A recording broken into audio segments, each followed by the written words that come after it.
bulshada ku dhaqan xaafadda Daarusalaam ee magaalada Baydhabo ee xarunta gobolka Bay waxa in badan caqabadi ka haystay burburka wadadan halbowlaha ah oo ahayd mid khasaaraheedu badnaa ka hor dhismaheeda oo ay iska kaashadeen bulshada xaafadan iyo hay'adaha Samreeb wadadii la suubi oo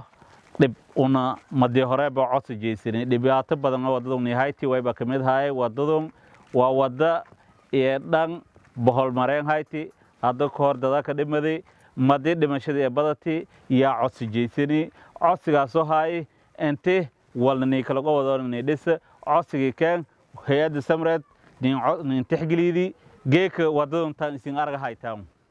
dhibaato weyn horta la qabi boholaha ay horoobin ko iyalka qaadasi inta unuga ku qaadi jidlaha markor mahayna baawurtu markorna ambalaase hada waqti kasto badan weerarta jidkaada markoran qofkii lacal dhimadoon haatay meelaha marsiya malahayn baawurwiin magalaan qoftigeega xaafado ka dhig baasan haatay meel baawur qaable maraay mahayna hada jid maasha Allah nin nagati lanka uriyaanka inaad gar gurdo markor baawur sheeha ka markor mashruucan oo ay si wada jir u fuliyeen hay'adaha Samreeb ayaa ugu horeyn waxa tababaro la siiyay gudiyo dhowr ah oo ay bulshadu iska soo xuleen isla markaana hay'adda shaqadoon ay ka caawisay habka ay u maamulayaan dhaqaalihii dadka laga soo ururiyay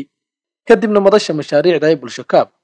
oo ay maamusho hay'adda shaqadoon ayaa lagu xiray koontadii bangiyada laga soo furay si dhaqaaqooda loola socdo si daahfuran maasha Allah horta shaqadoon walbada noo caawide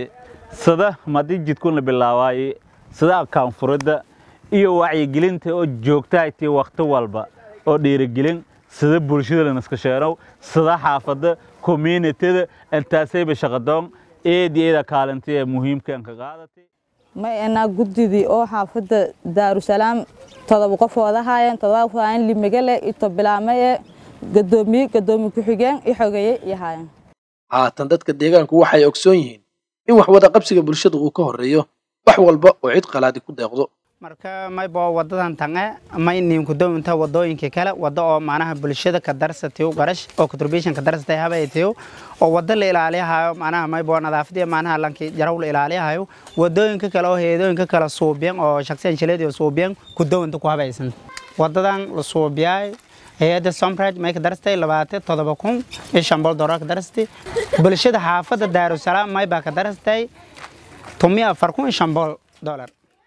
isbeddelka cimilada si xumaanaysa oo saameyn ku yeeshay burburka wadooyinka iyo fatahaadaha daadadka xilli roobaadka ayaan weli 1 iyo 2 ka joogin deegaankan dadkuna ay ka cabanayaan may leeyahay hadda may baa wiili bijartay jidkan hadda la suubi maasha Allah kaalin weyn ku qaadanay laakiin may hadda dhibaato ku qabnay jidad kala jiraan oo yoon wada bohol go'an gaariska dadka banaadinka inaad markoon guriya kale oo jidka ninkii ayaa la maray jidadkaas dhanti kaalin weyn inay ku qaadanay suubiya fadaan xilliga hoobada jiilaal amal deeron biidan male in ciyaal oo riiga iyo nineen ku qaadanay ku suubiyo xaafadda nafta kaalin weyn ku la qaadato hay'adona naftirshani garab siyaano may baahna jidadkaas iyo ceelalkaas inay suubiyo baahna xaafadda Daarusalaam